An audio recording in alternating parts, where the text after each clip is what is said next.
In this guide, we're going over how you can go ahead and dash in Untitled Boxing Game.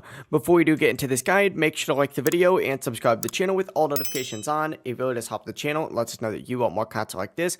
We'd greatly appreciate it. And if at any point throughout this guide you did have any questions, just ask them down in the comment section below and we can help you out further. I'm going to be doing my best to reply to every single comment down there. Now, dashing in Untitled Boxing Game is super simple, but the controls are different depending on the device that you're playing on. If you're playing on PC, just hit the space bar and you'll be able to dash immediately. If you're on mobile, tap the dodge button in the right side of your screen, and if you're on console, press A on Xbox or X on PlayStation, and you can also dash from side to side. To do this, simply just aim your movement in the direction that you want to go, and then just use the dash, and your character will quickly dodge that way. Dashing is obviously super useful during fights because it will help you avoid attacks and reposition during combat, but that's really all there is to it. If this guide did help you out, make sure to like the video and subscribe to the channel with all notifications on. It really does help the channel and lets us know that you want more content like this. We'd greatly appreciate it. And if at any point throughout this guide you did have any questions, just ask them down in the comment section below and we could help you out further. Have a great rest of your day though. Peace.